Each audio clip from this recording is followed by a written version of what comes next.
एक बुक है जिसके बारे में मैंने कई दिनों से सुना था और आज मुझे उस बुक का पढ़ने का मौका मिला। ये बुक वास्तव में काफ़ी ज़्यादा अच्छी है। मैंने जितना इसके बारे में सुना था उससे कहीं ज़्यादा ये बेहतर निकली है। इस बुक से मुझे उन सारे क्वेश्चंस के आंसर मिले हैं जो अक्सर मेरे माइंड में उठते थे, आपके भी माइंड में उठते होंगे। और कम्प्लीटली ये बुक इस चीज़ पे है कि हमारे नेगेटिव थॉट्स हमारे लाइफ को, हमारे सोचने के तरीके को, थिंकिंग प्रोसेस को किस तरह से इफ़ेक्ट करते हैं। और वो सारी चीज़ें इसमें काफ़ी अच्छे से एक्सप्लेन की गई हैं कि नेगेटिव थॉट्स जो होते हैं वो हमें पॉजिटिव थॉट्स में किस तरह से बदलना चाहिए। जो नेगेटिव थॉट्स होते हैं उनके बनने की क्या प्रोसेस होती है, हमारा माइंड जो होता है उस माइंड की जो वर्किंग प्रोसेस होती है, या फिर हमारे थॉट प्रोसेस या सोचने का लेवल जो होता है उस पर नेगेटिव थॉट्स किस तरह से असर डालते हैं। इसका इस बुक के अंदर काफ़ी अच्छे से एक्सप्लेन किया गया है। इसके अंदर ये भी बताया गया है कि आप पॉजिटिव थॉट्स को कैसे अपने अंदर अपना सकते हो, किस तरह से आप उन्हें अपने अंदर लेके आएँ, और एक अच्छी थिंकिंग प्रोसेस जनरेट करने के लिए आपको उन्हें किस तरह से डेवलप या फिर एक पालन पोषण करना चाहिए ताकि वो अपने आपके अंदर बने रहें। मतलब इस बुक में कुछ ऐसे बताया गया है, जैसे कि मैं एग्जांपल देता हूँ। अगर मान लीजिए आपको ऊपर की तरफ चढ़ना है, सीढ़ी है, तो सीढ़ी का यूज करके आप ऊपर की तरफ चढ़ेंगे तो आपको एफर्ट लगाना पड़ेगा, हर एक स्टेप पे आपका एफर्ट लगेगा। लेकिन अगर आप मान लीजिए अगर आपका पैर फिसल जाता है या फिर किसी कारण से गिर जाते हैं तो आप सीधे धड़ाम से नीचे आके गिर जाएंगे, वहाँ आपको कोई एफर्ट नहीं लगाना पड़ेगा। जो एक्सटर्नल फोर्स हैं वो सारे के सारे आपको नीचे गिरा देंगे। और एक्चुअली लाइफ में जो थॉट्स होते हैं ना वो भी इसी तरह से वर्क करते हैं। ये जो नेगेटिव थॉट्स होते हैं ना, इन पे हमें कोई एफर्ट नहीं लगाना होता, ये खुद ब खुद आते हैं, हमें नीचे गिराते हैं। जबकि जो हमें ऊपर जाना होता है, पॉजिटिव थॉट्स होते हैं, उनके लिए हमें एफर्ट लगाने पड़ते हैं, वही हमें ऊपर की तरफ लेके जाते हैं। और हम ज़्यादातर यही गलतियां करते हैं कि हमें लगता है जिस तरह से एक्सटर्नल फोर्स लगकर हमें नीचे गिरा रहे हैं उसी तरह से एक चमत्कार होना चाहिए और यही फोर्स हमें ऊपर की तरफ लेके जाए और ज़िंदगी में हम सक्सेसफुल हो जाएं। जबकि रियलिटी में ऐसा नहीं होता। अगर ऊपर जाना है तो हर एक स्टेप पे अपना एफर्ट लगाना होगा, हर एक स्टेप पे अपना एफर्ट लगाना होगा। वो एफर्ट हमें खुद से ही लगाने होंगे। अगर नीचे जाना है तो ये जितने भी फोर्सेस लगे हुए हैं ये आपको नीचे ले जाने के लिए यही काफ़ी हैं।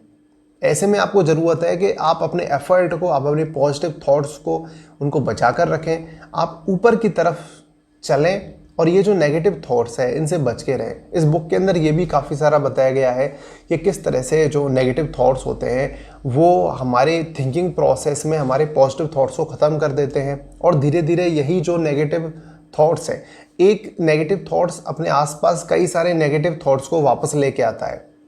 और ये जो थॉट्स होते हैं धीरे धीरे हमारी जो थिंकिंग प्रोसेस होती है उसको इस तरह से पकड़ लेते हैं कि एक बिलीव सिस्टम बन जाता है जो कि पूरी तरह से नेगेटिव होता है। और वो बिलीव सिस्टम तोड़ना हमारे लिए बहुत ज़्यादा मुश्किल हो जाता है। ऐसे में अगर किसी व्यक्ति के अंदर पहले से ही बिलीव सिस्टम बना हुआ है नेगेटिव थॉट्स का, तो उसे अब इस बिलीव सिस्टम को तोड़ के एक पॉजिटिव डायरेक्शन में जाना है तो उसे कहीं ज़्यादा एफर्ट लगाने होते हैं। ये सब कुछ इस बुक के अंदर काफ़ी अच्छे से एक्सप्लेन किया गया है और इन सब के बाद ही मुझे ये काफ़ी अच्छी बुक लगी। मैं आपको भी रिकमेंड करूँगा, ये बुक आपको बहुत ज़्यादा बिल्कुल पढ़ने में हेल्प मिलेगी। इस बुक के अंदर कई सारी और चीज़ें थी जो कि मुझे मिली। इसके अंदर बताया गया था कि अगर आप किसी ड्रीम को अचीव करना चाहते हैं तो सबसे पहले आपको एक्सेप्ट करना होगा अपने अंतर्मन से कि आप उसे अचीव कर सकते हैं। अपने अंदर कॉन्फिडेंस लेके आना होगा ताकि आप 1% भी अपने अंदर कोई ऐसी कमी ना छोड़ें।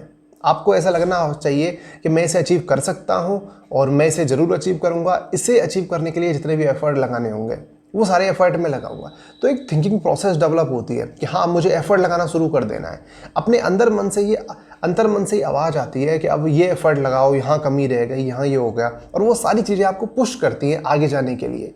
लेकिन अगर मान लीजिए आपके माइंड के अंदर थोड़ा सा भी एक संकोच है कि नहीं, आप इस काम को नहीं कर सकते, तो आप एक्सटर्नली रूप से तो एफर्ट लगा रहे हैं लेकिन अंदर ही अंदर आप ये सोच के बैठे हैं कि नहीं, तुझसे नहीं होगा, नहीं होगा, नहीं होगा।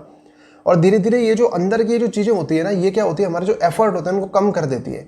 अगर मान लीजिए हमारे अंदर से आवाज़ आ रही है कि यहाँ थोड़ा एफर्ट और लगाना चाहिए था, तो हमारे माइंड में एक प्रोसेस, थिंकिंग प्रोसेस शुरू हो जाती है कि थोड़ा और लगाने का फ़ायदा ही नहीं है, तो कर ही नहीं सकता, ये काम तो से होगा ही नहीं। तो वो जो एफर्ट होते हैं उनमें हमेशा कुछ ना कुछ कमी रह जाती है और एफर्ट में जब कमी रहती है तभी हमारी जो सफलता है उसमें कमी रह जाती है। काफ़ी अच्छे से इस बुक ने एक्सप्लेन किया। और जैसे कि मैंने ये बुक पढ़ी तो मुझे समझ आया कि आखिर क्या वो रीज़न है जिस वजह से हम पीछे चलते चले जाते हैं जबकि हमें आगे की तरफ जाना चाहिए होता है। वो क्या चीज़ें हैं जो हम नहीं करते हैं जो कि उस मोमेंट पे हमें करनी चाहिए थी। तो ये सारी चीज़ें इस बुक के अंदर बताई गई हैं। मुझे बहुत ज़्यादा ये अच्छी बुक लगी। आपको भी इस बुक का ऊपर स्क्रीन पर दिखाई दे रहा होगा, अगर पढ़ने का मौका मिलता है तो ज़रूर पढ़िएगा इस बुक को। बहुत और कई सारी ऐसी बातें हैं जिन्हें मैं एक्सप्लेन नहीं कर पाया हूँ। सच में अमेजिंग बुक।